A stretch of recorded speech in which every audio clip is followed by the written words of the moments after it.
everyone. Today we're going to have a chat about Mascomi, this guy who's been repeatedly knocked around by life. Can you really believe it?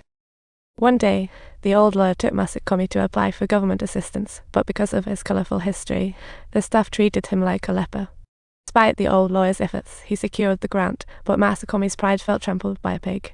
At my age, I'm already taking care of others. This must be my calling, right? This is my right to survive. Subtitles. I just wanted someone by my side, and guess what? I ended up being sent to the hospital. Subtitles. Docs found severe hypertension and heart attack risk. After discharge, he rented a small flat with the old lawyer's help. The old lawyer's wife even sent over a sewing machine, hoping he'd stitch his way to a living. His sewing skills are top-notch. But reality hit hard. No factory wanted him on board because, his skills came from the big house. It's like he caught some bad luck. Everywhere he goes, he gets side-eye. It's heartbreaking. On the way home, Mascomi ran into the guy who hands out benefits, and next thing he knows, they are visiting his place for an investigation. The caption shows that the guy even casually reminded him that Mascomi merely desired to reintegrate into society. What an absolutely hilarious punchline. He thought taking help from the government was embarrassing, and then bam, trouble starts raining down. That night, the noise from downstairs kept him awake, so he stormed down to reason with them, only to trip and fall flat on his face. Mascomi was shouting at them for littering while trying to get some sleep. Some felt guilty and apologized, but one kid looked like he just ate a lemon. The young man had the gall to say, "Aren't you making me trip all day? Can you say friendly banter?" Mascomi used to solve problems the old-fashioned way, and though he decided to chill after prison, some people just can't be reasoned with. Mascomi dramatically dropped his identity like he was in a movie, and the guy went ghost white, waving his hand saying it's all a misunderstanding, talk about awkward. The kid was scared of a fight but didn't want to lose face by backing down. It was a classic I gotta go moment. Neighbors flipped on their lights, shouting at them for making a ruckus, and the young man took his chance to make a run for it, throwing shade at Mascomi, rejected at work. Mocked in fights, life's tough tragedies just begun. Mascomi went shopping, and as soon as he stepped out, he was tackled by the shopping cart expert. Turns out the store manager is also the neighborhood association president. He got wind of Mascomi's past and judged him on it. The president took one look at Mascomi and decided he must be a thief. Talk about jumping to conclusions.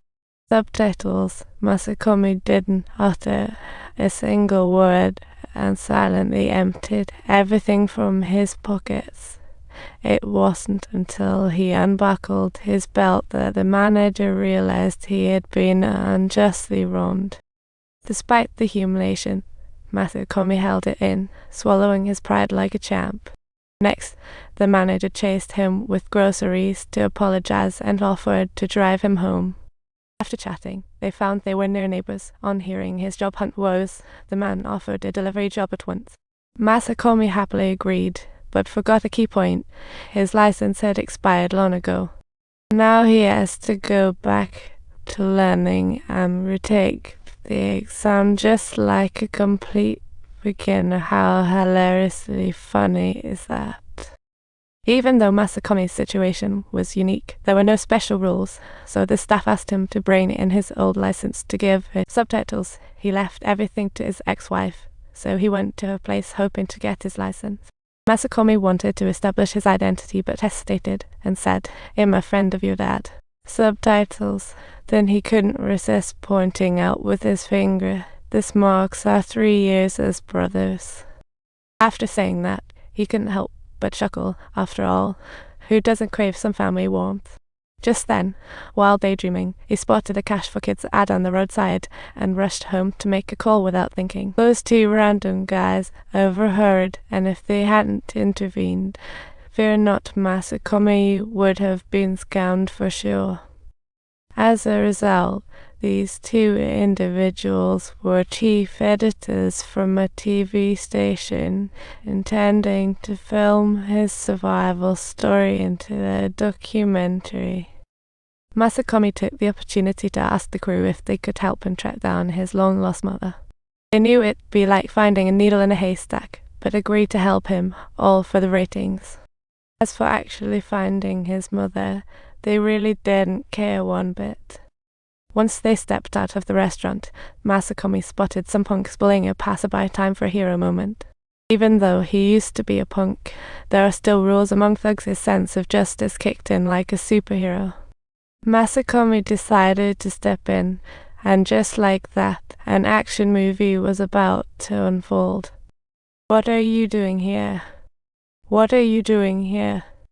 Talk about dramatic. The female editor sensed some juicy content and secretly started filming the whole scene. Subtitles. Masakami quickly hit it off with the two hoodlums and decided to relocate their activities to a deserted location.